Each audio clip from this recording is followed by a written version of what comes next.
investment in Cuba, foreign investment. So Richard, welcome once more time. Great to see you. Can we give him a round of applause?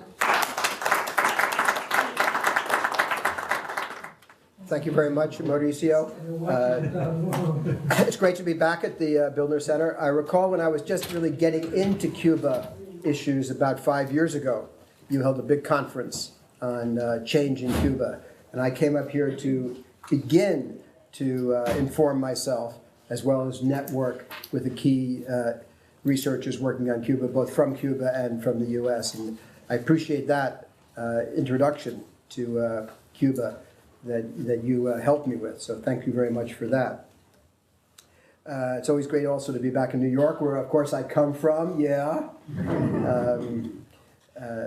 I don't understand how what you just exported to Washington. I mean, is this your? It wasn't. You have no responsibility, and I appreciate that. We didn't send it, but it's made in New York, but it's not the wrong color.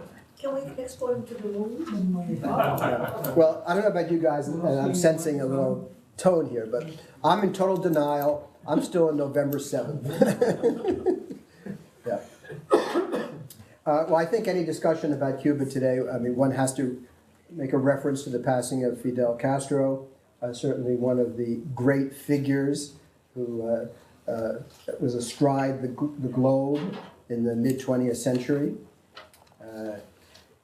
In my view, of course, he's a very controversial figure, as any great figure inevitably is. If you think of people who really mattered in history, I mean, like Napoleon, for example. Napoleon, he dominated European politics throughout the entire 19th century, long after passing away. He had a lot of enemies, of course, but he also had many, many enthusiasts. In my view, if Fidel Castro, if he had stepped down around 1990, he would have been remembered for his social reforms, perhaps for his idealism, his defiant nationalism, his international solidarity, for example, with the anti-apartheid forces in sub-Saharan Africa, had he stepped down. But now he's remembered in large measure for the wreckage of the Cuban economy that he has left behind, and also for unnecessarily prolonging the confrontation with the United States. So that gives him very much of a mixed legacy. And it's a shame that he perhaps didn't step down at the right moment. Gaining power requires talent, some courage sometimes, but departing voluntarily power, that requires a certain humility. And that's certainly not a trait associated with Fidel Castro. I would say humility is a trait that one doesn't see in Cuban politics more generally. In fact, when I listen to the Cuban American members of Congress, I don't sense any sense of how a democracy would function when I hear their language. And of course, this is a reflection of the nature of Cuban politics, at least as how it's been practiced up until now. So if one is going to talk about a pluralistic Cuba, you need a major change in political culture in Cuba itself. So this lack of humility is not a trait at all unique to Fidel, but actually I think permeates politics in Cuba.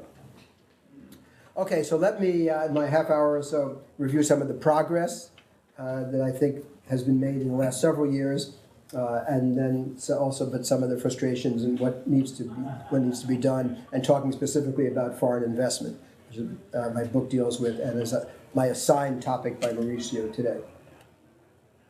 How many of you have visited Cuba in the last couple of years? So about half. Okay. So I'm speaking to an informed audience. This is great. So I'll try to avoid sort of the obvious. But if you walk around Cuba, you see the private enterprise everywhere, signs, bed and breakfasts, restaurants, shops that repair electronics, people selling stuff on the street. I mean, that wouldn't have been there 5 years ago. That's clearly very different.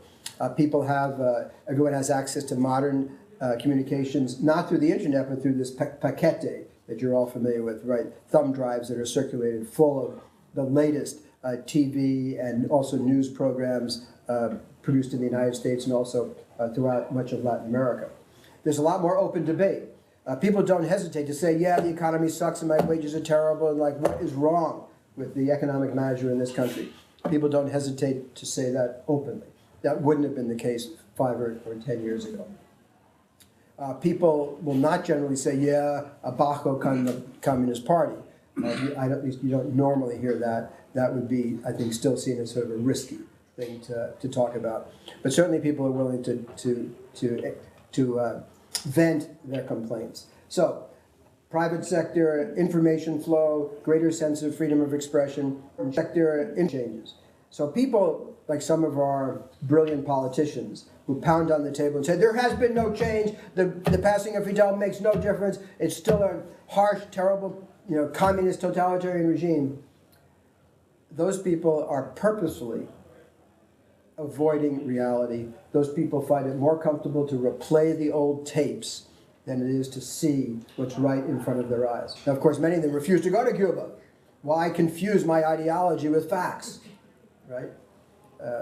But they're way off base.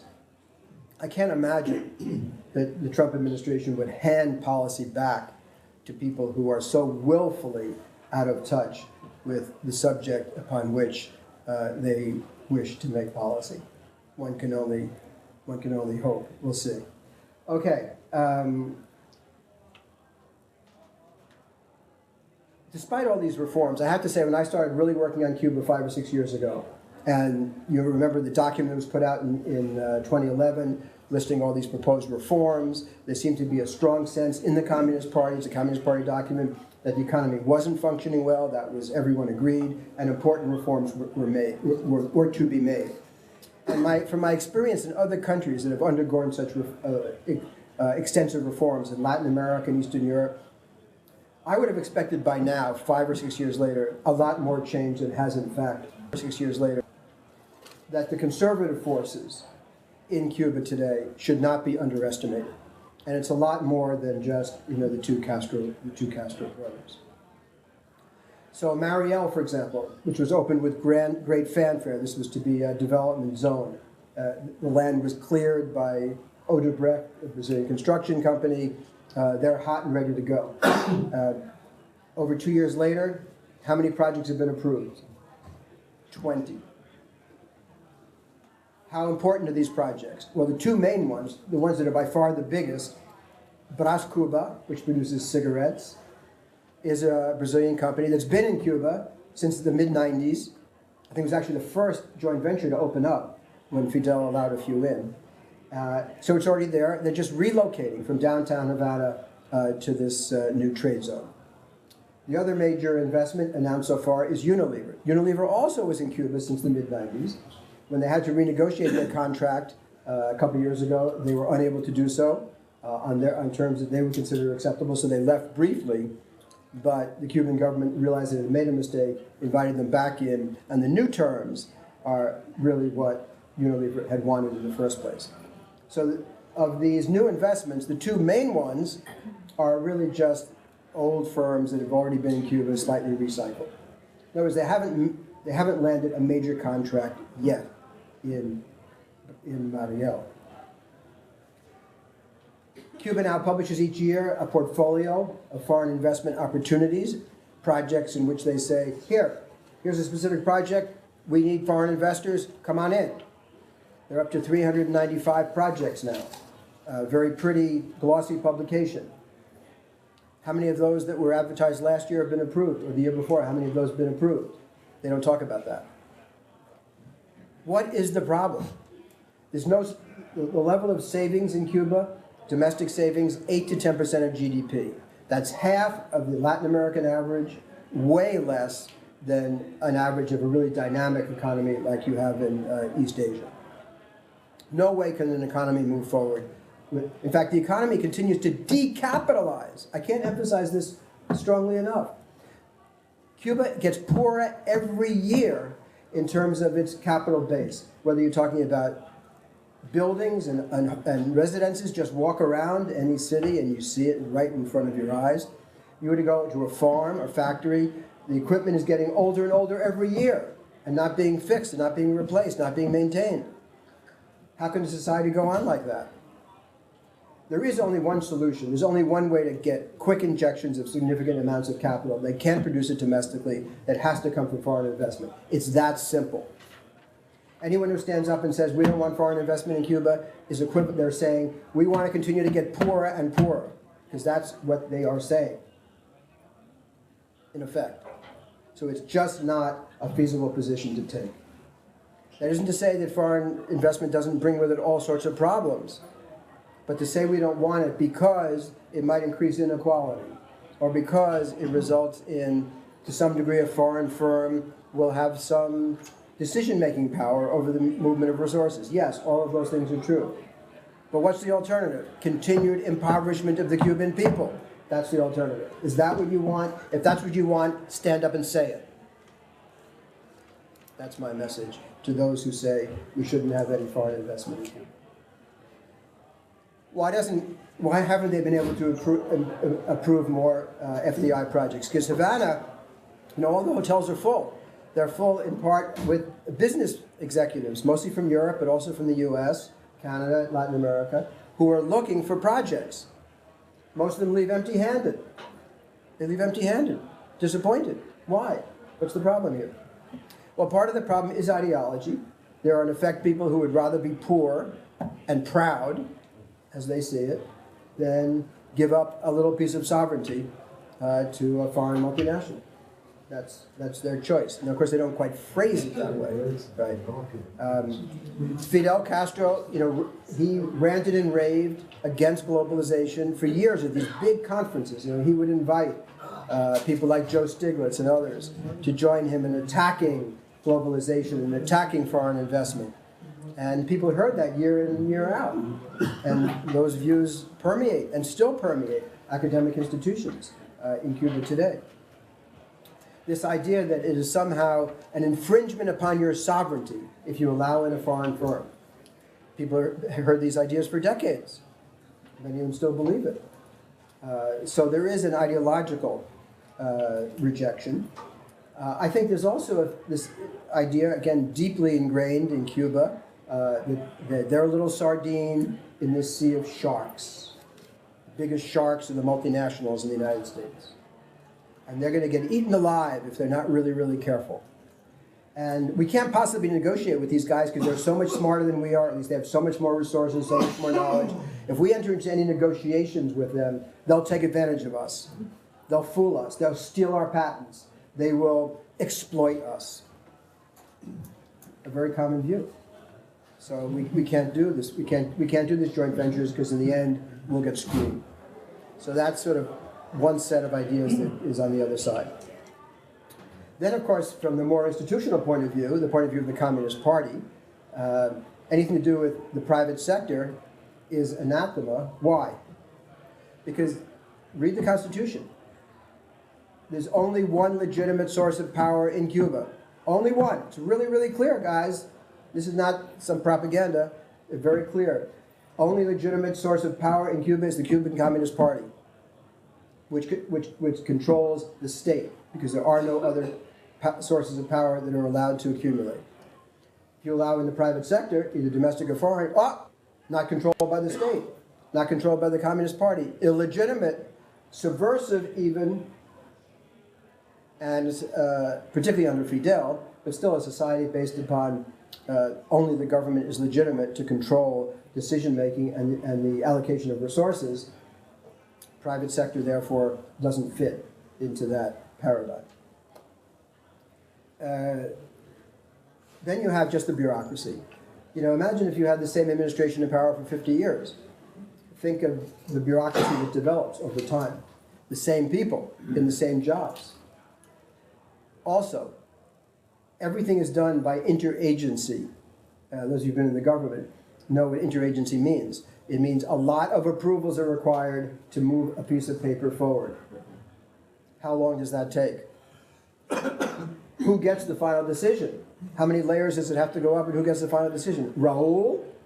Yeah, a large foreign investment literally requires the president of the cabinet, as they say, the president of the nation, his personal approval. How much, I'm sure he's an active guy, he's a smart guy, he works hard, but, that's gonna hold things up, right? Also, if you're a mid-level bureaucrat, what's the incentive structure that you face? What is your reward for moving the paper forward fast? None. You get a bonus at the end of the year for closing a project, closing a deal? No. There's a downside. Why did you sign that? Did you take a bribe? Are you in favor of the foreigners? What's up here? So there's a downside, a risk, signing off. No risk for moving forward, no reward for moving forward, risk for moving forward. What do you think the average bureaucrat does? Sits on it. So many people submit their proposals to move forward with foreign investment in a project that the government says it wants foreign investment, and they never hear back. The Cubans, like many societies, they don't like to say no. They don't like to confront you. The no response is no answer, and that's very, very common also. So the final reason things don't move forward is state-owned enterprises, which of course have total monopolies. Wouldn't you love to have a monopoly? Who doesn't like monopolies? They're wonderful. It means you're guaranteed profits and you don't have to work too hard. No competition. It is wonderful. Everyone loves a monopoly if you can get it. Why would they invite in competition? Someone who's going to tell them they're not doing it right. Someone who has better technology. Someone who's more forceful with regard to marketing, for example. And you'd have to share your profits. Why would you do that if you're a state-owned enterprise? So a lot of state-owned enterprises also drag, and you have to go in as a joint venture. Almost no 100% foreign investment has been allowed to date. So you have to partner with a state-owned enterprise.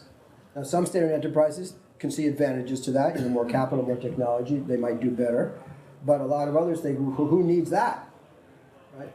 So I think all of these things, the ideology, the politics, the bureaucracy, the state-owned enterprises, that, if you want to understand why the obvious isn't happening, those are, I think, the explanations. I have a paper coming out tomorrow, and this is a little teaser for you guys. Putting out a paper on the tourism sector in Cuba. And so the government has said that it wants to increase tourism by 200%. So right now there are about 50,000 rooms. They're going to go up to 150,000 in 15 years. That's their goal, publicly stated.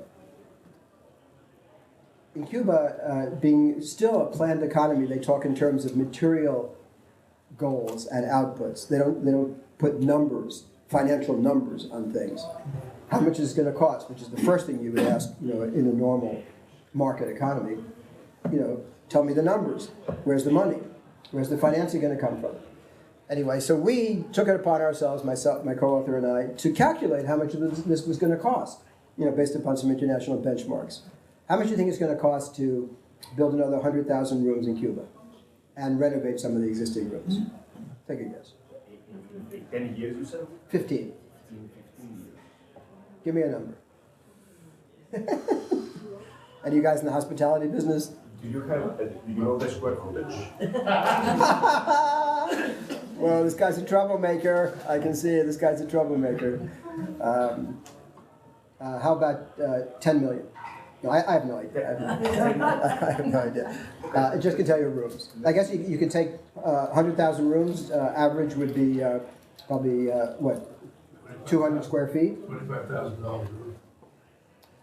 Well, to build a new room, 200,000. 200,000. To build a new room, 200,000. To renovate, between 25 to 50 or so. Anyway, we came up with a number of 33 billion. Well, billion. Now, 33 billion over 15 years. Okay, so what? That's about a little over 2 billion a year. Now, for the entire investment in Cuba is about 6 or 7 billion. So basically, they would have to take essentially all the available investment capital and put it into the tourism sector to reach this goal, which is another way of saying they're not going to reach the goal unless they really open to foreign investment. That's the obvious way they're going to do it. What they do in the tourism sector, they do allow a little foreign investment in this as a joint ventures. There are some hotels that are jointly owned. But in general, they're willing to give the foreign hospitality chains management contracts. So the Cubans build a building, own it, keep the profits, and pay like Melia or Iberostar or Blue Diamond from Canada a management fee. But they keep control of it. That's a common model around the world. But in the Cuba case, because they lack capital, our recommendation in this paper is they need to allow a lot more joint ventures or foreign investment because they need to bring in foreign capital. To free up the capital that's being generated in the tourism sector and spread it around the economy, including to maintain the value of their hospitals, their healthcare system, and their educational system, which I'm sad to say is rapidly deteriorating, at least in terms of the physical plant. All you have to do is walk into a major hospital or a university building, and you would be shocked at the situation of the capital stock. So they need to spread this investment around, not put it all into building new hotels for foreigners. So the state-owned enterprises that run the tourism sector, they can keep the money and they can be fat and happy, but how about the rest of the economy? In other words, it's an example of how what appears to be in the interest of a state-owned enterprise is not necessarily in the interest of the country as a whole, and that's something they're going to have to deal with. So the overall problem is that they don't export. That's sort of the root. They don't save enough and they don't export enough. How much does Cuba export in terms of goods, leave aside the export of doctors, just goods per year? Give me a number. 2.5 billion. And for an entire country? Yeah. Okay, maybe a little more, but maybe let's say 4 billion or whatever, but in that range. What does a medium-sized U.S. or New York City company produce in terms of annual revenues? 5 or 10 billion. In other words, a medium-sized firm here produces more than Cuba, an entire island, exports. How can they continue on this path? The result of that is they don't have money. If you don't export, you can't import. So if you want to have a more productive agricultural sector, you need tractors, you need fertilizer, you need trucks, you need all of these things. They can't afford them. They can't afford to import them. They couldn't produce them domestically because they couldn't afford the imports anyway, the inputs anyway. So they're really trapped in this low growth path. And commodity exports, or merchandise exports, have actually been falling, guys, moving in the wrong direction. So they had to announce over the summer a new austerity package, which hasn't gotten that much publicity here. Because basically the current, first of all, most people are down there for a day or two, they're the journalists, they don't really know what's going on. But yeah, they announced a major austerity package, which is harsh. They're cutting back on already stringent imports by 10 to 20%. They're cutting back on electricity production. Now, in most countries, if there's an energy shortage, what do? You tell the household consumer, okay, guys, turn off your air conditioners for a couple hours a day or something, right? So we can keep industry going. But in Cuba, everything is primarily political. So they do the opposite. Because they know, and of course it's a tropical country, to tell people in downtown Havana that you have to turn off your fans is politically very dangerous. If you want to have urban riots, that's the way to get them. So they've done the opposite. They've said all existing energy will go to residential homes to keep those fans humming, and we're going to spend less time working. So people go home early. Factories shut early.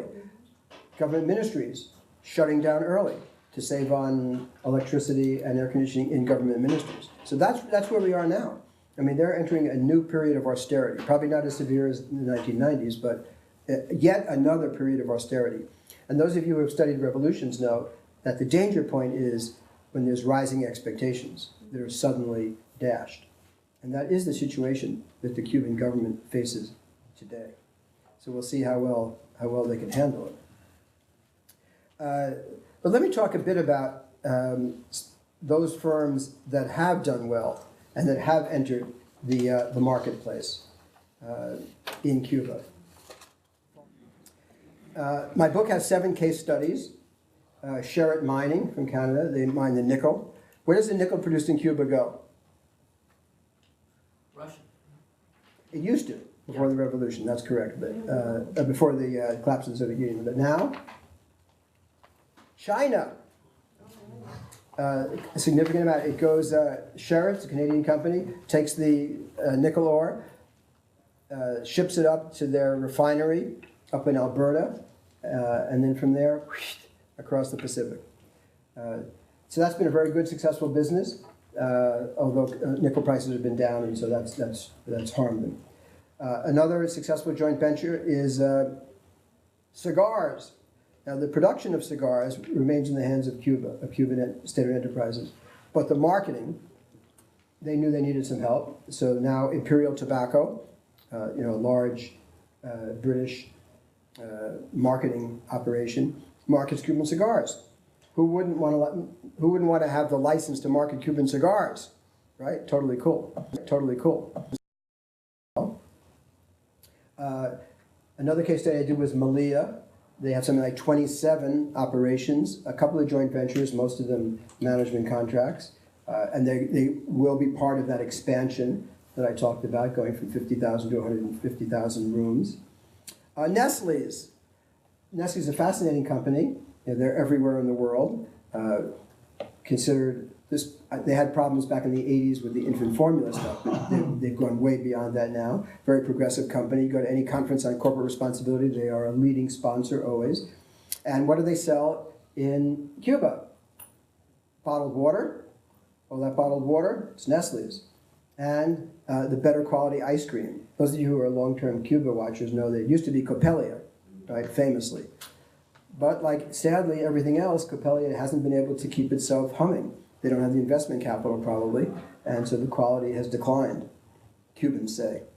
And now the hot ice cream item is Nestle's in Cuba, not Copelia, for Cubans. So Nestle's is successful there. I mentioned the cigarette operation, which is a British American Tobacco with Brazilian counterpart, and they will be moving into Mariel, and they're doing well. Unilever's coming back. They produce household products, personal care items.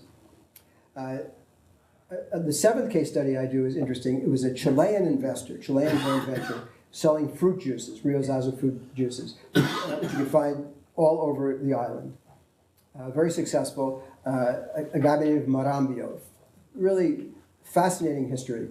As a young guy, he had met Fidel. And Fidel said, hey, he was 17. Fidel said, hey, how would you like to stay in Cuba, and we'll give you military training and other training, and you can be part of my elite bodyguards. Kid said, 17, wow, Fidel Castro, bodyguard, yeah, that's great. And then he was Chilean, and then when Allende got elected, he actually went back to Chile and formed part of Allende's personal bodyguard.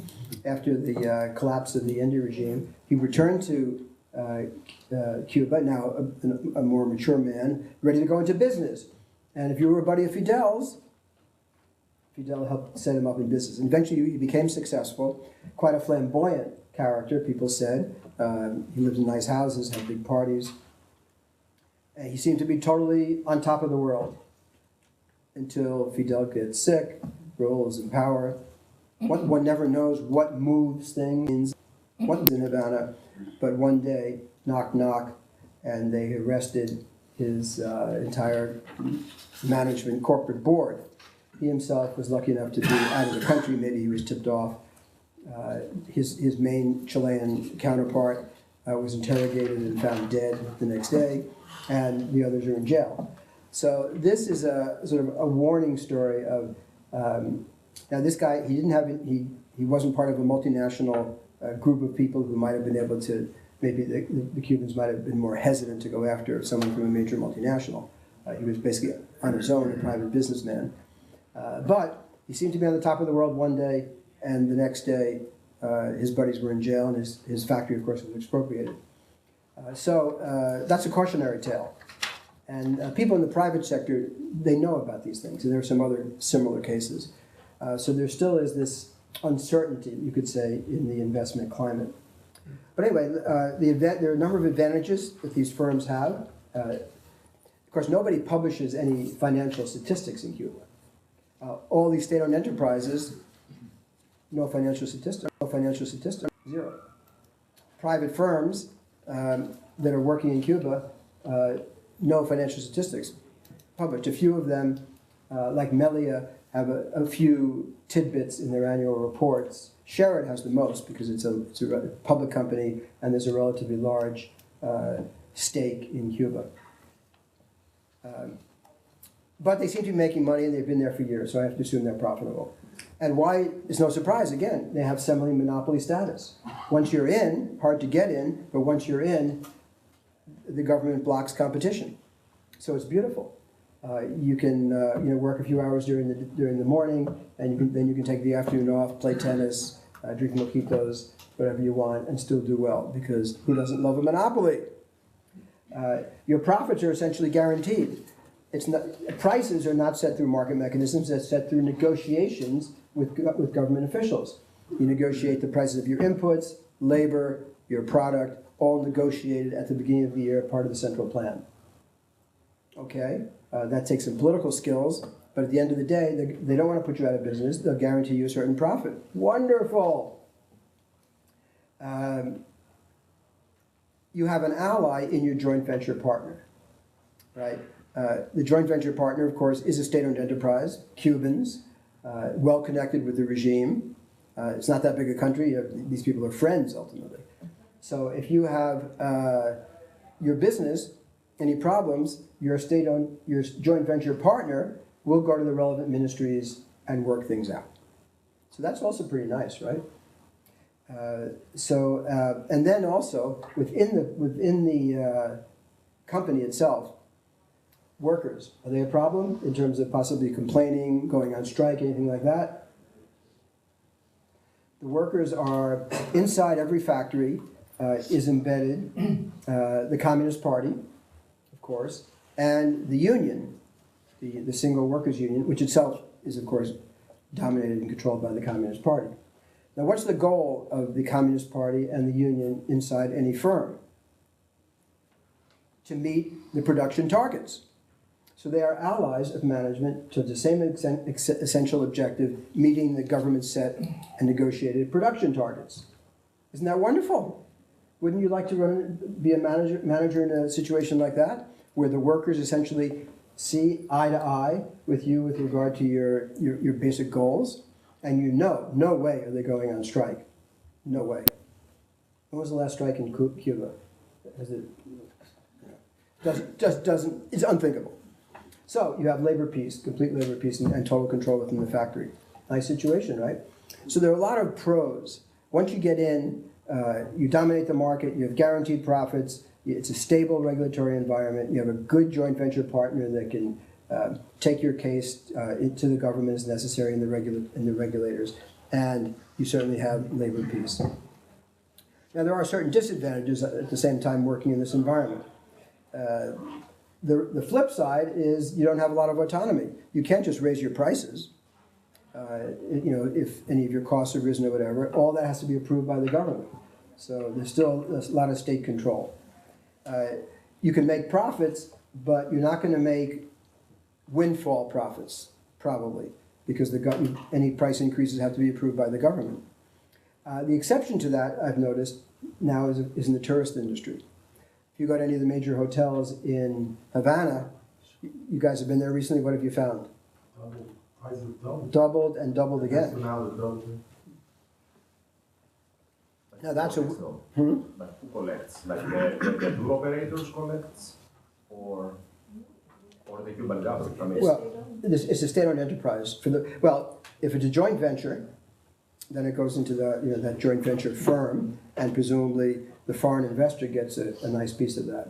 If it's a state-owned enterprise, then it goes into the state apparatus. Yeah, I just wanted to comment that I think a lot of those arrangements work so that the foreign investor is actually collecting money. They have the web page, you book with Melia. Melia gets the money first, and then they give the Cuban government shares. So it gives the foreign investor a certain amount of power under these arrangements. The same thing with Sherrod. They commercialize the product, so they get paid first. And the same thing with Carnegie. So all of these joint ventures are really relying on getting the money in the door first, and then paying the Cuban government which I think is Is what, that a way they get the hard currency? The Cuban government gets the hard currency then? yeah, but it gives the power to the entity that's actually getting the money in first when they commercialize the product. But it's fixed what they have to pay the Cuban government, so they can increase the price to the. Why don't we finish the presentation and then entertain questions? Okay, well, anyway, well, these are interesting points. But my point was, normally, this doesn't occur. Normally, the prices are set and fixed. But you do have this special case now, this influx of tourists, and prices have risen quite dramatically. Who actually gets what piece of the action? I mean, it's divided up between the foreigners, domestic, and none of this is really transparent. You can't really know for sure exactly how what the division of shares is. So one disadvantage then is you make profits, but the profit margins are fixed, not exorbitant. Your contracts have time limits, typically 15 years. A disadvantage there is, all right, if you're a foreign investor, as you approach your 15th year, are you going to be investing a lot of new money in new plant and equipment? Or are you going to start disinvesting? The Cubans, when they notice, hey, you're disinvesting, they then get mad. Hey, you're supposed to be a good joint venture partner, why are you disinvesting? And that was one of the excuses for the reason they couldn't reach an agreement with Unilever. They said, hey, Unilever, you guys have been taking money out, you're supposed to be putting it in. Unilever said, duh, did you look at the contract that you made us sign?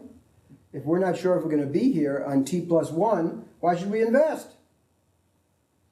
So the government, actually with Unilever, wised up, and when they re-upped their contract recently, they gave them a 40-year horizon.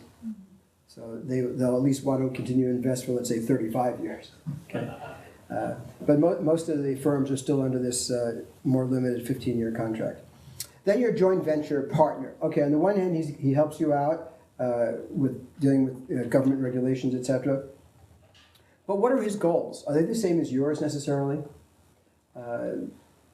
Your joint venture partners, the people you sit around the table with, what determines their salaries? What are their goals?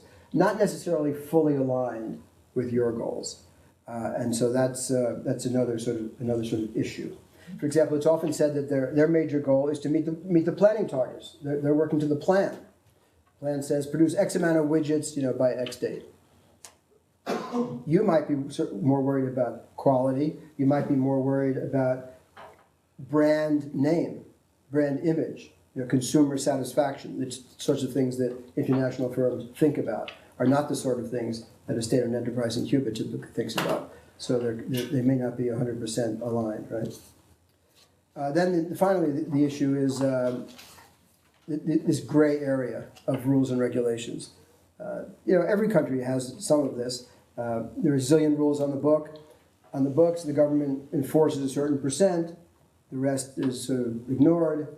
But that was yesterday. Today they could decide to enforce a whole bunch of gray area rules that they weren't enforcing, that you were probably violating. Maybe you needed to violate them to do business.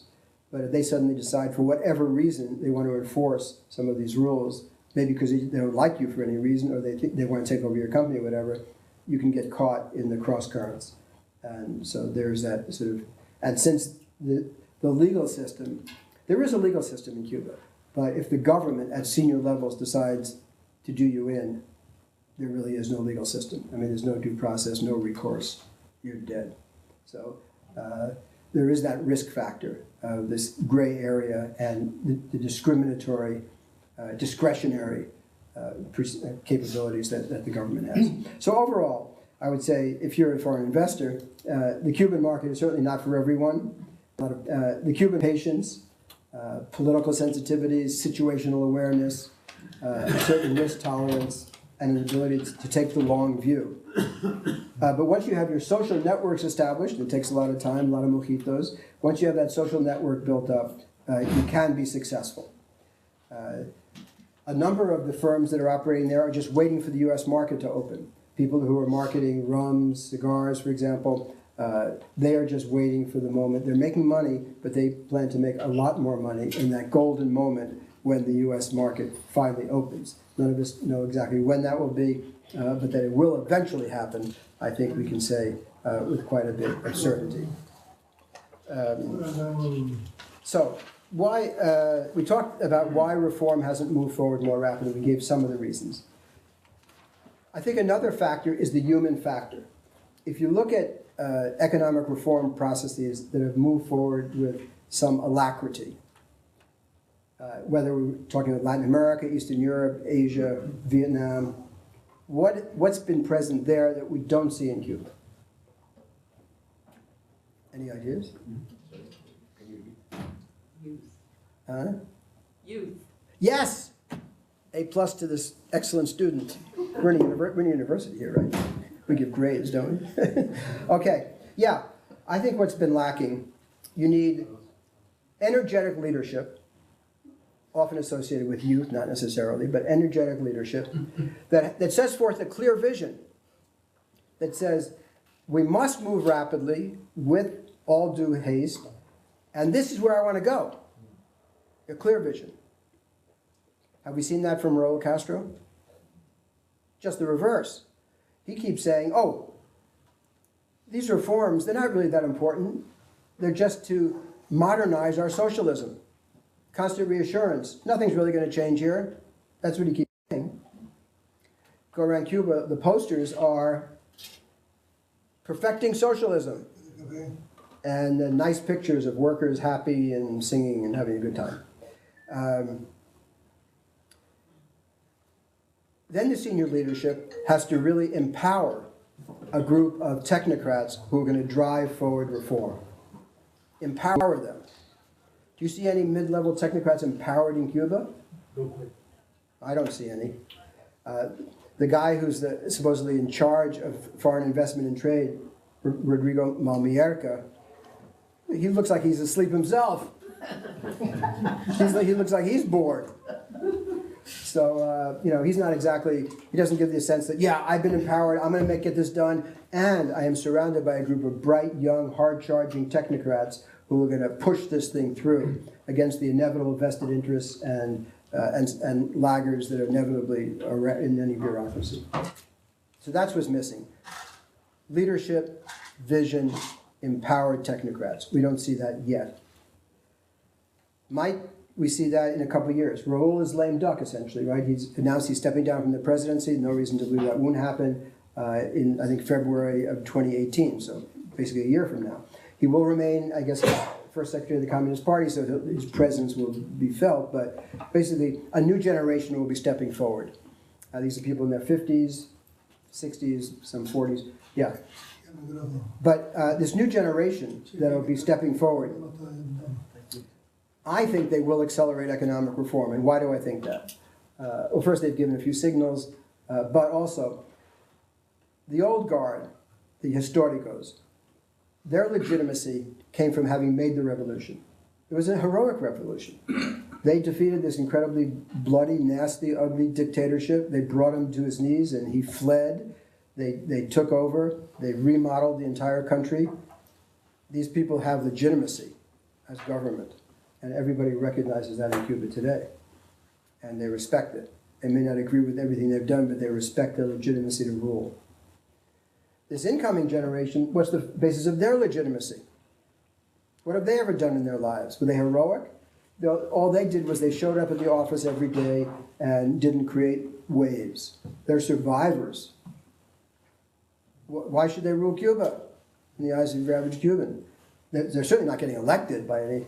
they're chosen by the Communist Party leadership. So, how are they going to get some legitimacy? I only see one way: economic reform and more prosperity. That's their only route to legitimacy. That's why I tend to think that they will want to accelerate economic reform and open up more opportunities. And so that is why, in the end, I always remain an optimist about where Cuba will be moving forward. And maybe we can touch about this more in the discussion, and I hope that the United States is a partner in that future prosperity. Thank you all very much. So, good afternoon, everybody. Thank you for participating in our panel. I want to thank Mauricio and the staff at the Bildner Center for organizing this panel. And I also want to thank Professor Feinberg for coming and sharing the main findings of his book. I prepared remarks that are somewhat written by hand and then some in PowerPoint. And I wanted to talk about his book. And I'm glad that you mentioned in the beginning that private enterprises are flourishing everywhere in Cuba. You're seeing the country being open for debate on economic issues. You also mentioned that there's a greater sense of political openness and so on. And so I wanted to go forward and present you with the fact that this is already built into the framework, right? The Conceptualización del Modelo Económico, which was a document, one of the two main documents that were prepared as a result of the Seventh Party Congress. You can see that there's a recognition of the non-state sector. You can see that there's I would say, the acceptance that Cuba is moving towards a mixed economic model. Some of us have called it market socialism, reform socialism, a mixed economy. And so clearly that represents a change from, let's say, the 1980s and the 1970s and even the early 1990s, I would say. So that's that.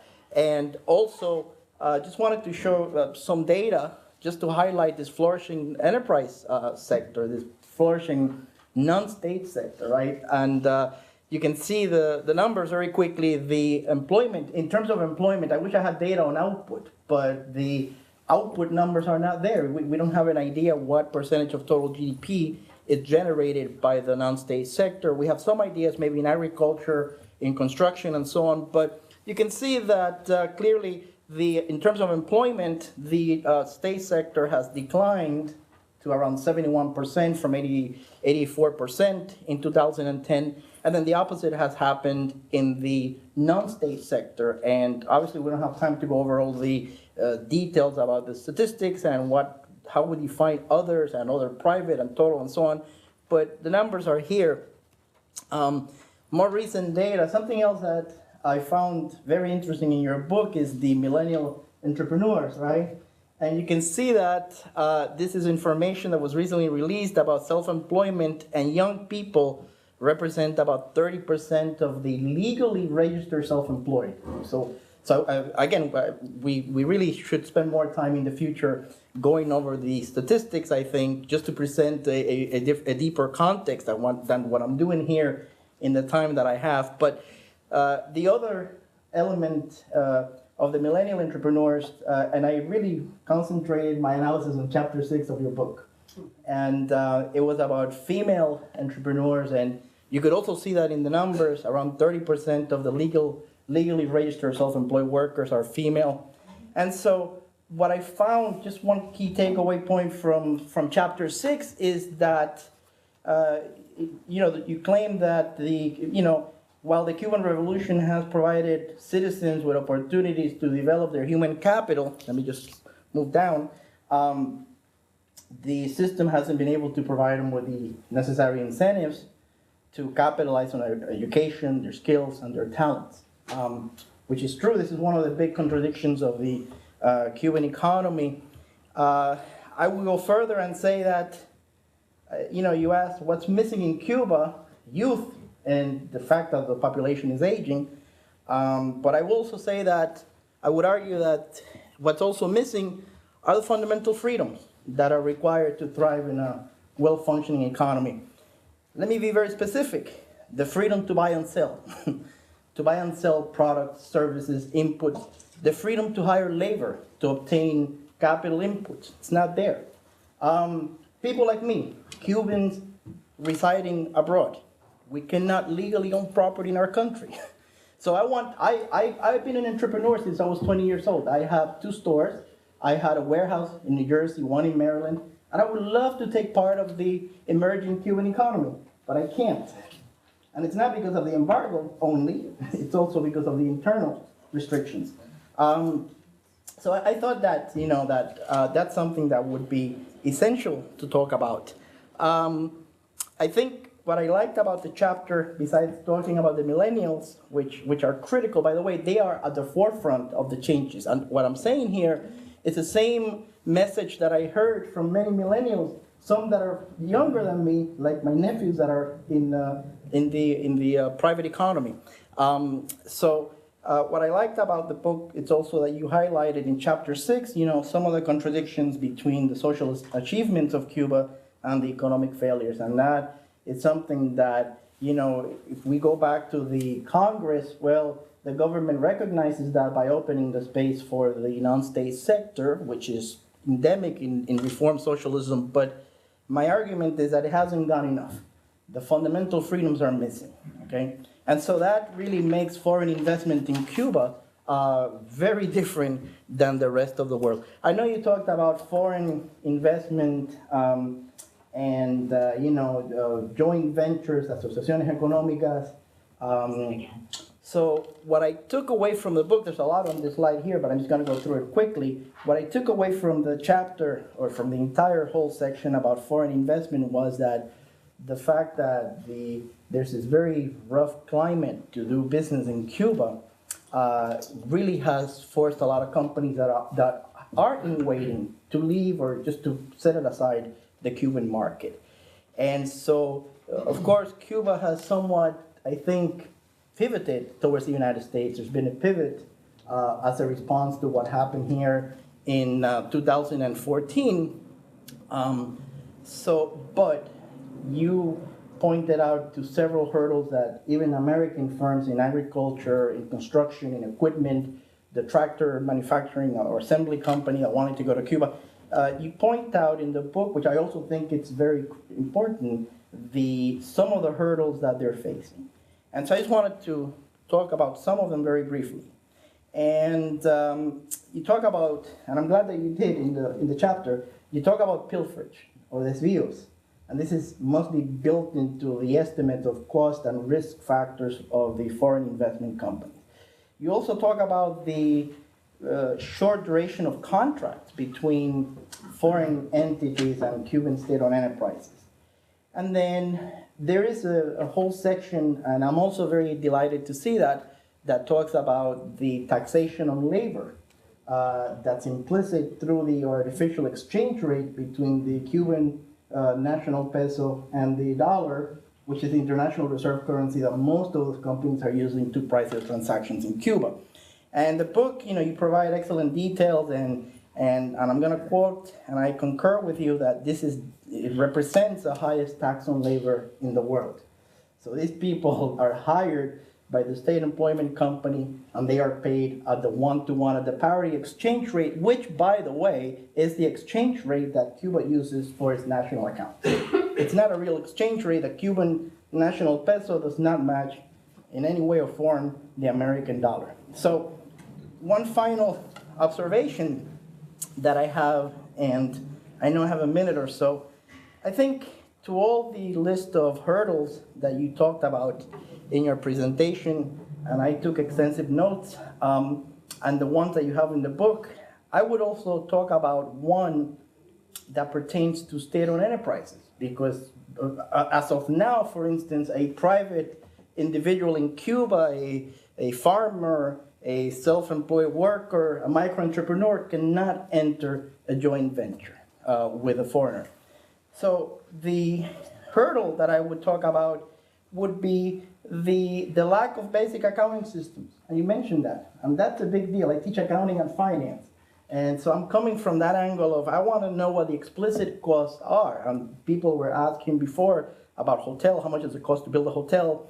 Well, the Cuban, state-owned enterprises don't have accounting. And by the way, and I think this mostly, a lot of people here know this, that the controller of the economy, or la Contraloría de la Economía de la República, whatever they call it, indicated that 2/3 of all state-owned enterprises that have undergone perfeccionamiento empresarial don't have a working accounting system. So my question really is, here you have an economy where people don't have the fundamental freedoms. The entrepreneurial spirit is there, but they don't have the freedoms. I don't have the freedom to invest in my own country. I cannot own a house, a car, anything legal, even if I wanted to, if I want to be part of the reforms. And then you have a state sector where even the ones that undergone perfeccionamiento don't have 2/3, 67% of these enterprises do not have, and this is quoted by the Cuban government, don't have a proper accounting system in place. Never mind the books, the balance sheet, income statement, cash flow, nothing. So I do think that's a major impediment, a major risk for foreign investment, for this shared economy that we talk about, for this development of Cuba, this entrepreneurial Cuba. It sounds great. I traveled to Cuba, I see it, I have friends who are entrepreneurs. And it's not just about an input market being available. It's not about unification of the currency. It's about being able to own, being able to freely hire people, being able to sell your products and services, being able to say, you know what, I want to do business with a foreign company. I don't want it to go through the state procurement agency. I don't want anything to do with the state. That is not there. So on top of that, and I'll finish, we know the macro Cuban economy. And you talked about it, I have to say, in a very detailed fashion in the book. You talk about the merchandise trade deficit, the dilapidated physical infrastructure, the limited property rights, somewhat, which is what I'm alluding to, and then the high debt burden, the leverage of the Cuban economy, the insufficiencies in productivity, factor productivity, and so on. So I think that frames a lot of the, probably, I hope it frames a lot of the questions that many of us here have, and I look forward to hearing from the audience, and I have questions of my own. Thank you.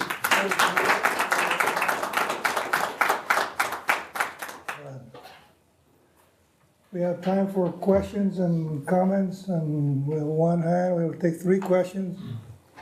1, 2, 3. Yes, Okay, so my question, by the 3. way, they were very good presentations. Longer, please. Okay, I was just thanking them for their presentations. I thought they were very good. I had a question for Richard, which is, what's the timeline? You think that you have a positive view of what's going to happen.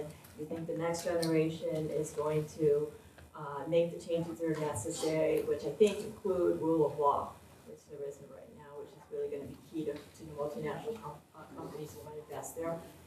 When is that going to happen, do you think? Is that going to happen after Bell steps down, or are they going to start preparing the basis for that now? Let's take that question, Richard. You want to take several questions at once? Yeah, that's better, right? So let's take, yeah. Okay, two very fast ones. One on the next generation that Professor Feinberg mentioned. The new generation, is it more leftist radical? Because in Greece we did a similar change, and we had the leftist party at that time. Actually, it's more radical than you would expect. So it's more like, let's say, Marxist, that way, which would be running opposite to the direction that you claim Cuba needs to go. Number 2, for Professor Corzo, it seems to me that Cubans in the United States voted, let's say, Republican, voted Trump, which sounds it would go opposite to the direction that Cuba needs to go in terms of easing to the new freedoms and regulation. What's your comment on that? All right, well, that's second, yeah, third, please. Specific to the energy industry? Just speak louder. Sorry, I think I'm on specific to the energy industry, Cuba has very ambitious renewable energy goals and will need a lot of foreign investment to achieve them, and has no local manufacturing capacity. Also has no real identified customers other than the state utility, which is not really credible in development bank or country to country type deals. But I'm curious what you see in terms of the prospects for achieving these goals. As we wait for the answers, please notice that the book is making the rounds. Where is the book now? Here it is. There, the book. That's So we want to put it, we're gonna glance at it, and hopefully you can go to the bookstore right after this event, buy 3 copies for your friends, Yes, thank you. and 2 for your enemy. Excellent. I mean, the color is perfect for Christmas. We have 3 questions. Richard, you want to answer? Do you need a mic? Unfortunately, this thing doesn't go all the way. Yeah, I'll just project. Okay, so so on the you seem to know quite a bit about the energy sector. Were you in Havana for the energy conference, possibly? No, I work in the sector, and I've been advising some folks. I've developed assets similar to the kind of things they want to develop in the Dominican Republic and elsewhere. So I've been advising people who everyone's interested in investing, but then people look at the market and realize there are new customers. Well, but wait, Which I know doesn't sound fair, I'm sorry, that the customer is the state utility, which is not bankable, and that is where, and also that they get deterred by pretty much everything you just said, in addition to US export restrictions. So I'm just curious from your perspective, you know, I hear the message that if the Cubans really want to do it, they'll make it happen, but I don't kind of see. yeah, well, so the Cubans, of course, they need more energy production, even at the current low level of economic activity. If economic growth were to accelerate, they would need a lot more energy production. And of course, you need more energy production just for the hotels, et cetera. They've set out as their goal for non-renewables, 24%, right, of their energy production by, again, 15 years from now, 2030. Which seems like a rather modest goal, actually, to me. I mean, here's an island that, you know, lots of wind, lots of sun. Why couldn't they also have some natural gas? You know, why couldn't they have a more ambitious goal? Then, of course, you get into the fact that it's state monopolies. You know, again, constantly asking yourself, why don't they do the obvious? Why don't they invite in more foreign investment? Why don't they get this energy sector up and running? You know, what's up here? And I think the answer to that has to be, look at the incentives facing the decision makers. So if you are in the Ministry of Energy and you are somebody that says, hey, I want to do this investment, what's your reward structure? Are you getting a big bonus if that project goes forward? No. Is there a risk that you'll be accused of corruption or something if you sign off? Yes. What's the rush? I mean, I really think it comes down to this individual incentive problem. I mean, that's one of the problems. Plus this issue, as I said earlier, of lack of clarity, like who really gets to sign off? Where's the final check, you know, other than Roland himself? And since everything is done by interagency, there are 10 different ministries sitting around the table. You know, who decides, who's in charge? I think that's another problem. There have been some success stories. Hyundai, for example, in the mid-2000s, I think sold something like $600 million worth of distributed energy projects. And I was in Korea actually fairly recently talking to them. They were happy. I mean, they got paid. It took a long, I mean, the messages always from them was, it took years. It took years. You have to be very patient. Not every company is willing to expend those resources or the time. Were those appliances, was that the energy, that actually the microwave? The microgrid, yeah. I think the energy appliances are largely Chinese. Yeah, Chinese issue. That's another issue. And they hope to do more. And they hope to do more. So they see that as a success. Yeah, I mean, there are one or two British energy companies that have been approved, not that large actually. And the Cubans have this idea of pilot projects. We have to do a pilot project first. Like, why? I mean, you know how many of these plants have been constructed around the world? 1,000, 10,000 of them? Why do you have to do a pilot project? They have this sort of obsession with pilot projects. Well, it's a sense of the caution, the risk aversion. You know, we want to be totally sure that this works before we have 5 more of them, you know, or enough of them to make a difference. You know, so everything sort of gets delayed for all of those reasons. But on the upside, I mean, it's so obvious. There are 2 critical sectors. I mean, from a national security point of view, I would say, if I were, you know, going to grow all these top guys, you've got to get the energy problem solved. It's a constant problem. I mean, both for industry as well as just to keep the people happy, so that we keep the fans blowing and keep the temperature down in the summer. So that's actually critical. And agriculture is the other one. You've got to feed the population. They don't have the resources to import enough food. So they've got to get those 2 sectors going. Obvious. Then again, why don't they do it? What's the problem? Well, all the obstacles that I laid out are there. But certainly in the energy area, they recognize that they need to move forward.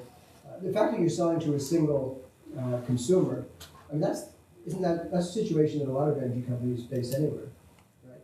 I mean, there's a single purchaser. Sure, but I mean, that's one of the reasons We why. gotta move on, please. Let's wait. Oh, sorry. I was just gonna say, if there were private industries, other than the tourist industry, manufacturing something that you could sell power to, you could maybe get comfortable a little bit with the market and on there and need credit. The credit of the state utility is the credit of the Cuban government, and it's internationally not really bankable. Yeah, okay, so then you've got to figure out some way to get your payments offshore. Mm-hmm. All right, so the other The next fascinating question, what's the younger Cubans, what do they want? Since there aren't a lot of surveys, there are of course no elections, you're sort of guessing, right? But in my conversations and a sense of the atmosphere there is a group, there is a left, traditional left.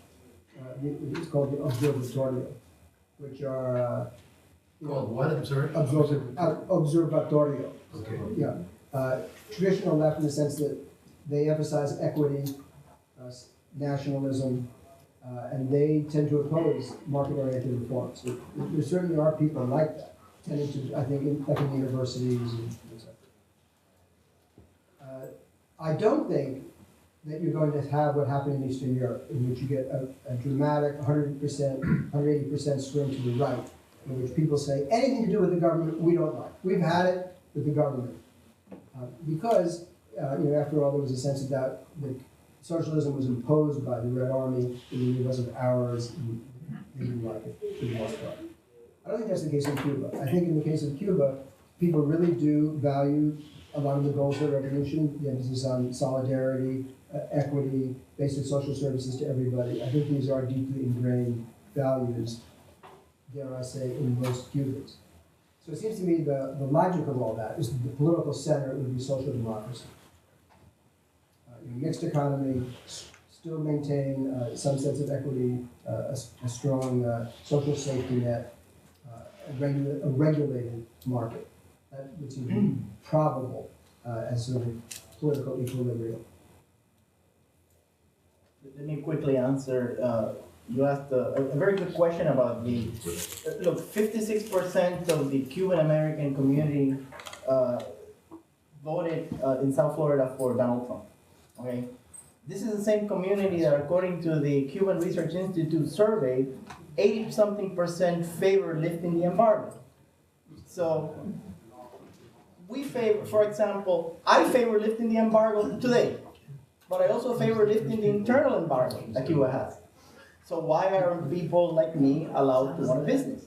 Why are people in Cuba who want a business not allowed to go into a joint venture with me, right? Why are they not allowed to access capital markets, or why are they not allowed to buy and sell and trade and hire labor, hire capital? So it's not contradictory at all, the positions, okay? In fact, there's been a trend along the Cuban community, multi-generational trend to favor lifting the embargo. But the embargo is only part of the puzzle. There is the internal embargo, the restrictions on all the freedoms that are critical for people to thrive in a functioning economy. Cuba is not a functioning economy. So that's the answer. Some people have to leave at 4 o'clock for teaching. That's any questions before you leave? No, he does not. Yes. Probably a simple-minded question, but you mentioned, oh, I'm sorry. Go ahead, Bob. You mentioned the healthcare sector was in decline, and from what one reads, one would expect the opposite because of a few patents, a few sources of intellectual property income, and then there is to develop a medical tourism industry. And you would think that unless the sector is being drained of its resources to send the money elsewhere within the economy, you would think it's one of the sectors that would be thriving, or at least surviving well. So why do you walk into a hospital and find it's a mess?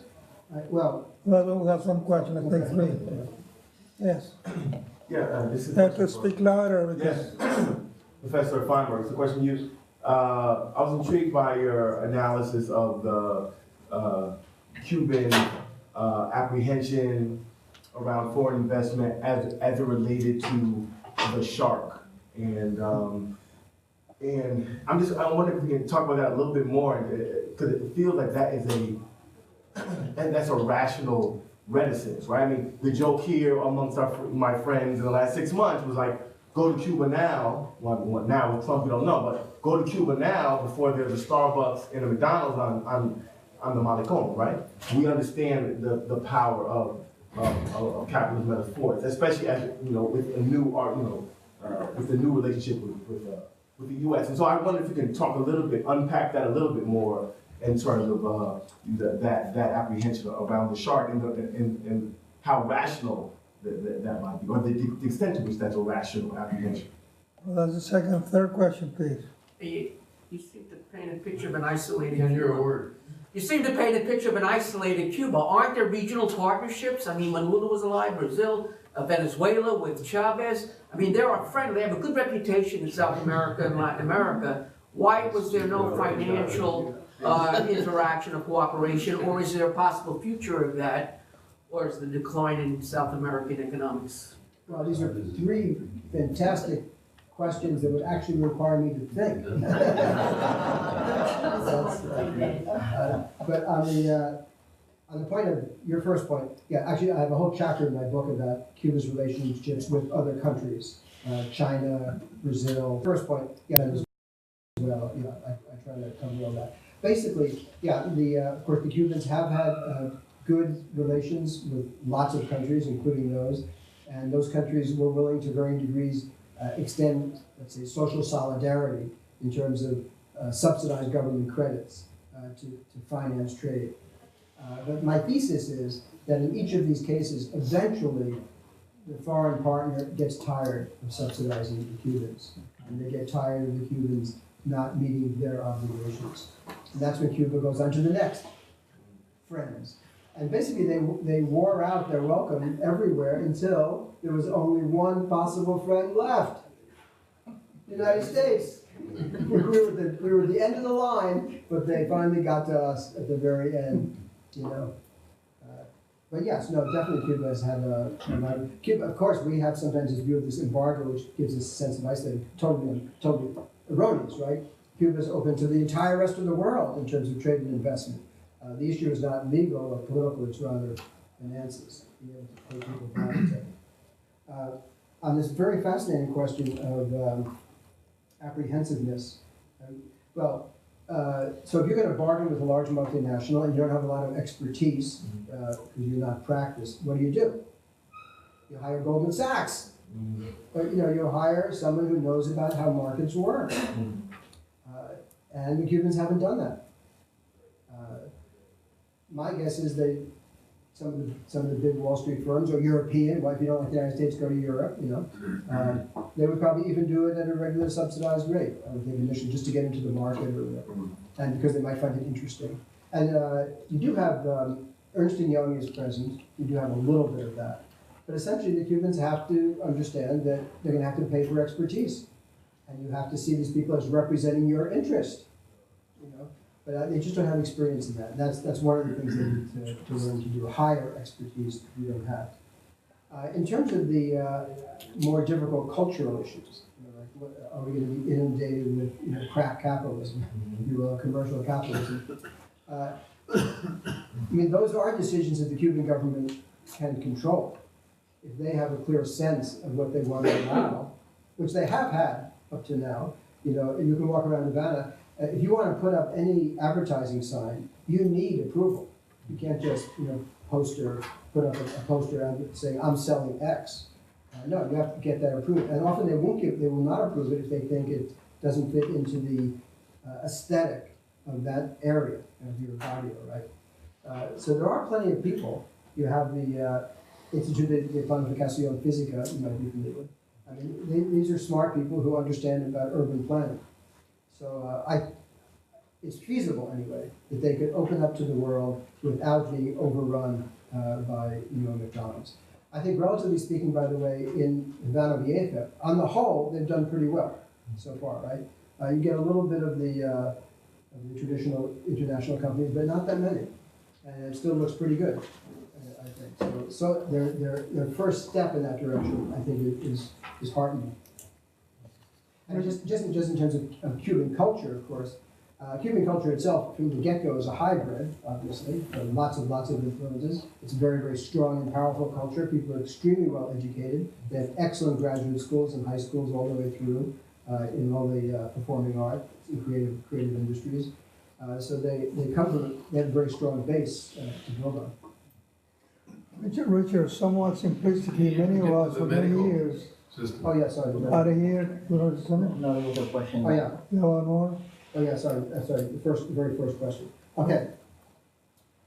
Well, the medical tourism, I mean, you have some of that people coming there, but mostly what they do is export their own doctors, right? Now that money, most of that goes directly into the state, so that doesn't go into the medical sector per se.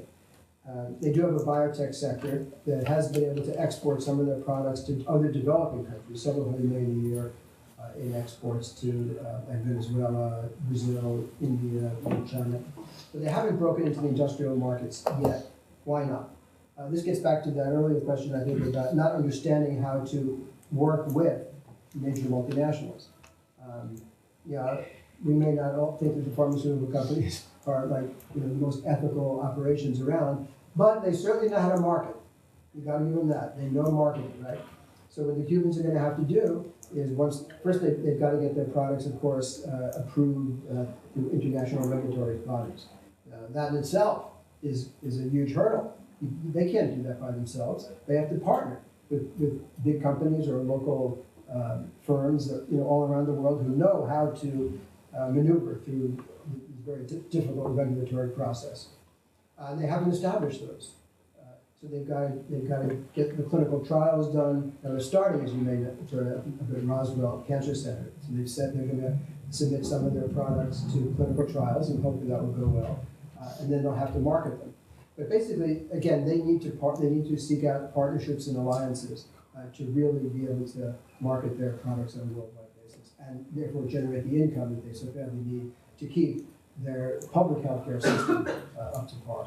But aren't they making a very critical mistake in allowing that sector to deteriorate? Because for all of these 60 or so years, one thing they could say is we have good education, obviously, and terrific medicine, and forerunners in certain areas. Both of those two sectors still absorb a very big chunk of the federal budget, of the state budget.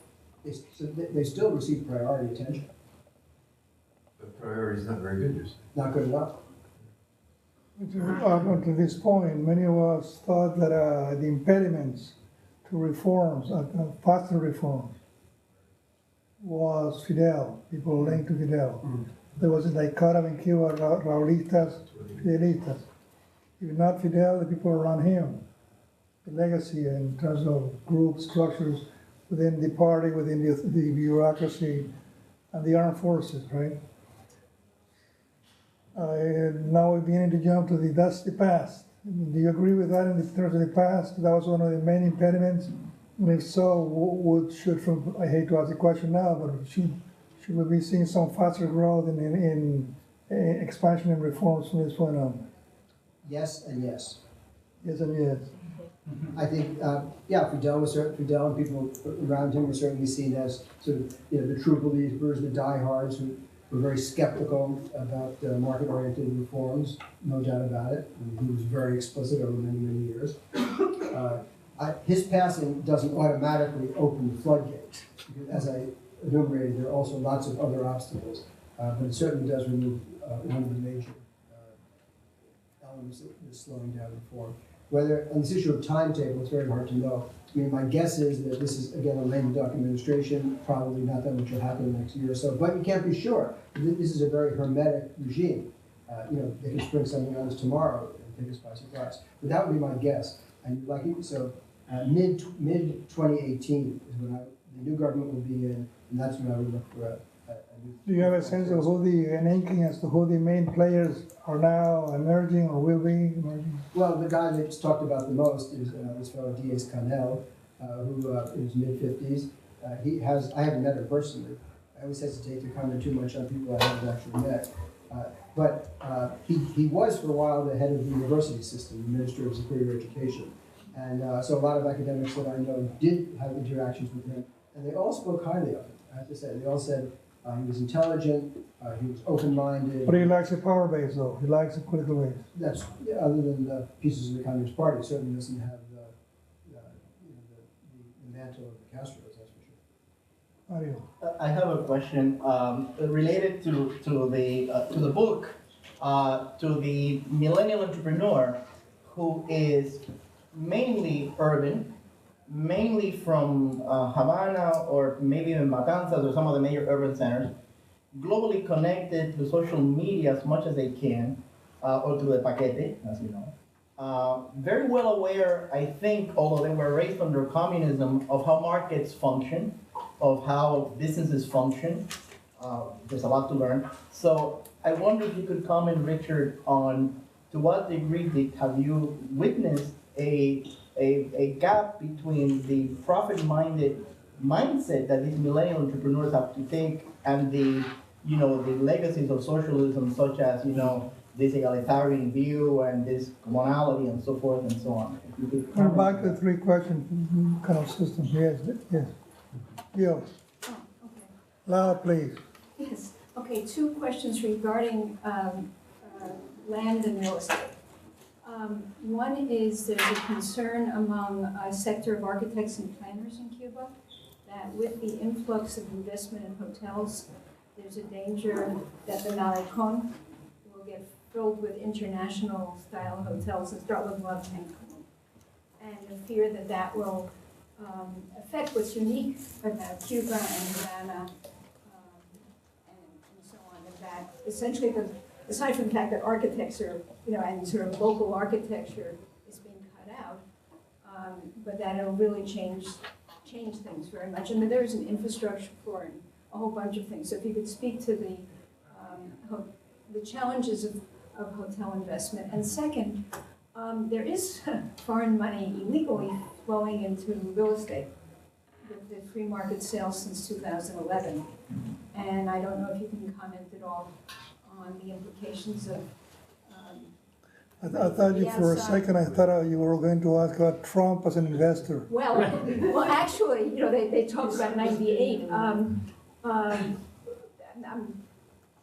adjuncting at Pratt Institute now in graduate urban planning, and one of our students happened to be in a bar last year around this time and talking to a guy, and the student said, "Oh, I'm going to Cuba soon," and the other guy, "I just came back from there," says, "Oh, business or pleasure?" He said, "Business." "Oh, who do you work for?" "Trump International." Oh, so this was last year. This was 2015. We had you and we have you. Anyway, those are the two questions. Richard, we're going to take two more questions. You had your hand out, you did. I'm just going to ask about how the U.S. embargo affects the ability to do investments, FDI into Cuba. Very good. So the back to the embargo question, yes. I'm going to simplify my question because I was going to talk about why Trump voters might support this or might support that, and what they did in the past, what some of the people did in the past. But to simplify it, just wanted to ask, what can U.S. policy do to empower the more dynamic sectors that both speakers have talked about that would help modernize, help energize, and activate all these catalyst type of things that might have a hopeful outcome? Richard. Okay, another great round of tough questions. Whoa, my brain is burning up here. So let me try to take them in order. So on what millennials think and the market and all that. Yeah, of course there's huge generational divides. I mean, imagine if you were, 70 or 80 years old, what you lived through, what you experienced, the revolution and all of that. Totally different experience than somebody who was born in 1990. In speaking to some millennials, I heard a number of stories in which they say to me, 2 or 3 years ago, I decided I had a very cushy job at the university, didn't pay much, but still it guaranteed a regular income. And I decided to leave that. I resigned my professorship and I went into the private sector. I opened up a party planning business on my own. And all my colleagues said, "Oh my God, how can you do that? How can you leave the security of the university? Why did you do this?" And in the meantime, she's been successful in Cuban terms. And now she says, all of her friends say, "Can I come to work for you?" So just in the last few years, this willingness to take on risk and also to break the taboo of working in the private sector has changed dramatically just, I think, in the last few years.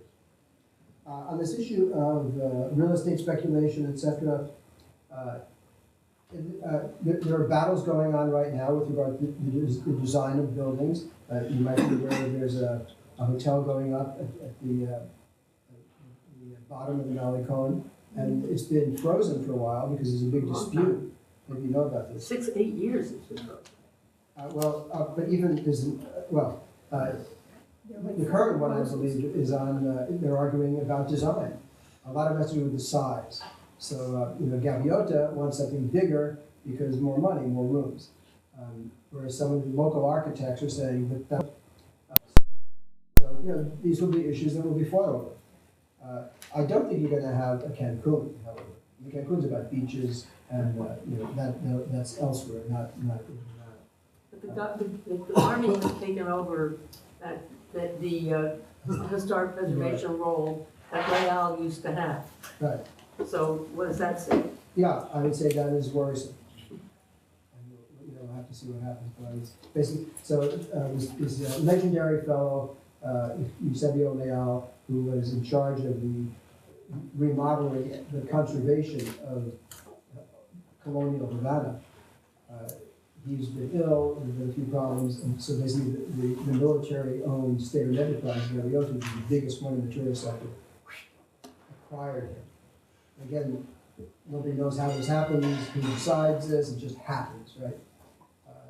And so that's it. So suddenly get what looked like a very heartening situation in which downtown redevelopment was under the aegis of a very smart and culturally sophisticated fellow. Now it's under the control of a development business.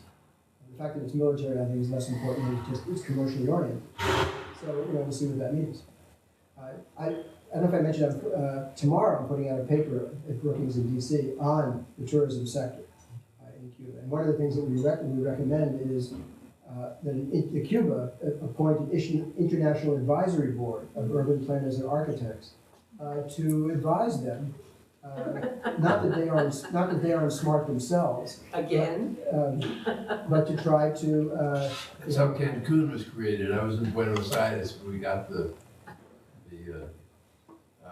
assignment. And what were you working for? I was working for, I was there pro bono. I was getting paid a pittance. It was called the Institute for Latin American Integration in English. Instituto para Integración de América. And was that part of St. Paul? Mauricio knows all that. It was a third funded by IDB, a third funded by the Argentine government, a third funded by the member governments, which were every government except Cuba. Right. Well, and they had an urban planning department that got Cancun, which is a complete ripoff. Well, and it'll happen in Cuba, I guarantee it. Well, we've learned a lot since then. As I would say. I don't see where. I will say, to produce this paper, I traveled around the island and I visited a number of the resorts. Of course, I want to make it very clear that I did not have a good time. I was not being a tourist. I was just doing very serious research. Question or embargo. But and anyway, some of the buildings are nicer than others, but some of them, they've done quite well, I would say, in sort of integrating the environment. Just like ripped everything out. So it's a mixed story, and maybe they can do better. In terms of the embargo, despite a number of the loosenings of the embargo, holes that Obama punched in it, U.S. firms are still not allowed to invest in Cuba, with very few possible exceptions, on our side. The Cuban position is they're open to foreign investment from everywhere, including from the United States. They've said they don't want to be overwhelmed with investment coming from the U.S. They want a more diversified group of commercial partners, but they are open to the concept of foreign investment. That's their public position. So that as far as direct investment is concerned, that's on the U.S. side. Now, so that means that Cuba is, that much capital is cut out, but I think as other people emphasized, if they're going to attract a large amount of U.S. investment, they really have to fix up the business climate dramatically if that spigot is going to open up. Money, honey. Yeah. So I'd like to comment on the question in U.S. policy from the gentleman. I read your question as what should be the U.S. policy to empower the emerging non-state sector? Two things, 2 bullet points that came to mind. There's probably more, but So foster the development of private enterprise. We already have that. Promote private investment flows from U.S. to Cuban private enterprises. We already have that. But I will continue to say today that the emphasis must be on Cuba. Because the Cuban side has, if they really want to develop the economy, they want to attract foreign capital, if they have to eliminate. I use the term the internal embargo. I'm referring to restrictions on the accumulation of wealth, accumulation of property, multiple property ownership, serial entrepreneurship, which is not permitted. Correct me if I'm wrong, but it's not allowed legally. It's there in the underground economy. I have friends who are serial entrepreneurs in the black market, so to speak, but they're not operating legally, and they would love to be able to do so legally. Restrictions on the monopoly, the monopsony that the state has in terms of employment with people in asociaciones económicas, or what we call in English joint ventures. I mean, those are simple things that have to be done on the Cuban side, and I'm also answering the question about the embargo. There's that internal embargo that's imposed by the Cuban government, and if you want to attract capital, if you want to develop, foster the non-state, which is, by the way, what the Nuevo Modelo Económico says. The Cuban government stated, we now accept, joint property forms, we accept cooperatives, we accept the private sector as a complement to state ownership. And it sounds great on paper, but there's too many excessive internal regulations, not to mention taxation, not to mention the currency issue. So those are some of the things. So what's our leverage? If you let, I don't know if it's a Bildner grants better than Times today. No, I did not. Talked about how, about Trump. Yeah. If he thinks that he's going to solve the big issues with Cuba by bluster and threats and changing and rolling back the normalization, that he's kidding himself. So what leverage do we have to break down that internal environment? We have already set policies since 2014. We mean the United States, right? We have already set policies since 2014 that do all these things. That, facilitate people-to-people exchange, facilitate the flow of capital. There's no restrictions on remittances and so on. So we're sitting here waiting for something. Waiting for something. So in essence, you're saying those things should not be rolled back? Oh no, they shouldn't be rolled back. But we're just going to be sitting here Do for you other. think they will be rolled back under the new administration? Some of them may be rolled back, not all of them. Some of them may be rolled back.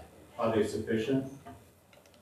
Look, remittances, for example, in-kind remittances, the numbers, I don't know the basis, maybe for the data. 2.5 billion. 2.5 billion in cash. Well, At about cash and services, yeah. 4 billion in kind. Look at the size of the Cuban community here. Look at the average income per capita. These numbers are a pie in the sky. The math, the arithmetic doesn't really add up. And I've done some long time ago, a little bit of work on remittances, and I think those numbers are somewhat inflated. But remittances do flow, and I think that was part of your question, and that's part of all the idea behind what happened in 2014. They do flow into the non-state sector, right? And people use remittances for business, and I have so many opportunities that I passed up to go own businesses with family members in Cuba, but I'm terribly afraid. I'm not a wealthy person. I'm a university professor, for the love of God. You want to invest in Cuba? I do, but here's the opportunity, right? I'm petrified of saying I'm going to take $50,000. I'm going to have a micro enterprise with a cousin of mine, and then I have no property rights whatsoever. I have no legal claim. This happens to people that I know here in the Cuban community that invested in a business in Cuba with a cousin or brother, a good friend from childhood. The business is thriving. They buy real estate, they buy land, and so on. But the person here has no legal recourse whatsoever. That's a Cuban problem, right? That's a major Cuban problem. And when we talk about lifting the embargo, I said, many times, all of them. All the entire U.S. embargo, but what about the internal embargo? Look at the policies that have been put in place in September 18, 2015. Amazing. What's happened as a result of that? All right. We have probably time for 2 more questions. I have one. You mentioned agriculture, and you work in agriculture. What is the main impediment from agriculture? Is it it is inefficient, not elastic in terms of increasing demand, increasing production due to demand? Is it also the pressure from tourism, meaning tourists that is going from 2 million now to hopefully 4 million? That's a lot of food to feed all those people, right? So what is the impediment right now in terms of prices, price mechanisms into this market? Yeah. And what should we look forward to? And that sounds to me like a major upcoming crisis. You want me to answer now or Well, somebody both else? of you, the staff Richard, he mentioned it before you did. So just last question. You did. This relates to, Obama did a lot of, this issue of leverage in US policy. If by leverage, you mean, in effect, trying to force someone to do something that they don't necessarily see in their own interest, that's what you mean by sort of leverage. That hasn't never worked in Cuba. The Cubans are really stubborn, and pride is more important than pesos for the average Cuban. You can't buy them. So, Trump tries that sort of sledgehammer approach. Obviously, anyone who knows anything about Cuba knows that's not going to work. Right? That's obvious. Let's just hope that his initial comments had to do with domestic politics and just paying off some of his supporters, and he forgets about that when he's actually in office. Let's just hope. Okay. What Obama did was a structuralist perspective, which is to say, we can help the private sector there by sending in tourists and remittances, and that enriches the private sector, gives it dynamism and empowers the private sector. And gradually that in turn will have an impact on the Cuban society, because that's how structures work. That didn't require bargaining, sledgehammers, or deals. Just do it unilaterally. And that was the brilliance, I think, of the Obama insight. And you can see the links between tourism, remittances, and the emergence of a private sector in Cuba. You didn't have to go and bargain with him. Well, if you we'll give you this if you open the private sector. No, just did it, and look, it happened. Predictably, it would happen. So that was the brilliance. Now, Obama did put a few other things on the table that the Cubans didn't respond to. Obama said American firms could trade with that private sector, import and export. The Cubans did not open those windows. I think that was a mistake, but that was their decision. And they are not importing? They're Not directly. not these private sector firms. No. Yeah, they have to go through the standard enterprises and that's what it is. So, if we're talking about what might Trump bargain for, you could say, well, Obama, here's the huge irony, right? Obama offered these things. Why don't you guys make them effective, empower them, allow them to move forward? So, all right. On this issue of agriculture, the agricultural sector is such a mess. I can spend a half hour easily talking about all the reforms that are necessary. The most obvious one is, hello, if you don't pay someone, they're not going to produce. Duh. I was in, it requires a certain mindset not to see that. When something is right in front of your eyes and you don't see it, This is obvious, right? it's because there's an ideological prism which is screening out the obvious. Right? So when I was there, I'm just like, the far right down in Miami, nothing has changed in Cuba. How can they say that? They don't see it. They don't want to see it. It's screened out by their preconceived notions or ideology. All right. Over the summer, they reimposed some price controls on agriculture. And if you're familiar with Mesa Redonda, this TV program, they bring in some experts that are chatting. And one of them actually, I guess the anchor said, but if we offer lower prices, what impact might that have on production? And the guy from the Ministry of Agriculture says, but these farmers, I've talked to them, and they are patriots, and they have told me they'll produce more for less. That gives you a sense of where Ideology. Mario, you want to ask something? So Are prices going up? they will.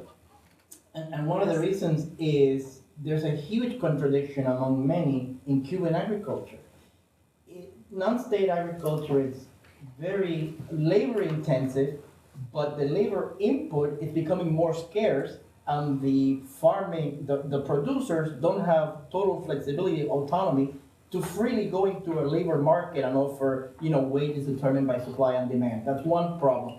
The other contradiction is if you don't have enough labor, and labor is becoming dearer because the quantity of labor has gone down because the population is aging, and very few, I doubt any of the millennial entrepreneurs want to go into agriculture. I have a friend who's not, I'm not a millennial, I can lie about that, right? But I have a friend who's a garlic farmer, and he's doing quite well. He's been an entrepreneur for a couple of times, for several years. And he tells me, I should have listened to you and done something else, have gone into taxis or construction. This garlic business is killing me. I'm aging, I'm losing hair, I'm almost divorced from my wife. It's just I'm making a lot of money, but it's killing me because agriculture is just very hard labor. So that's a contradiction. So one solution is foreign investment, but guess what? Foreign investment is not open, agriculture is not open to foreign investment. Then you have the lack of capital, the low factor productivity, then you have price control, re-centralization of price control, so prices are gonna go up, you're gonna have more repressed inflation, and some American producers are saying, well, this is an opportunity for us to gain more market share because the US has been losing market share as a total, as a ratio of the total imports of food from Cuba. But then you have something else that really hurt Cuban agriculture, which is no input markets, and that's even state enterprises that produce, in Hawaii Grande, for example, they produce citrus. They don't have access to the global supply chains to sell it. For all the reasons that I think we talked about today, all the restrictions on foreign investment, and you need a foreign partner to do that. And guess, one major player in the citrus industry are the American companies, and of course you have Brazilian companies, Mexican companies. I happen to have a student of mine at Lehman College who works for an American company that imports all the limes that come from Mexico. And she was just telling me about the complexity of supply chain. I felt like telling her, why don't you give the course in finance? You know more than me. You know the complexity. So Cuba doesn't have access to that. And just, I doubt Cuba will be able to import labor. Nobody, I don't see people lining up to migrate permanently to Cuba to work in agriculture. Or for the Dominican Republic or Haiti. Or for any of those places, yeah. No, I'm saying. They would from With the exception of. Yeah, but I don't see them. So the migrants. I don't see them doing that. They did that before the revolution. Yeah, but now under the current environment, there's not a line of Haitians saying, please, I'm crossing over Yola to Cuba. I think they know. So agriculture thank you for asking, by the way, about agriculture. It is a critical sector of the Cuban economy. Absolutely. I would say as important as tourism and services and medical devices and all that. But I'm a Are farm you both short-term optimist, pessimist, and long-term? Very fast. Richard, Short-term skeptic, long-term optimist. Mario. Gotta be. unless there are fundamental reforms, and this may be a window now, I'm not very optimistic in terms of the economic outlook for Cuba.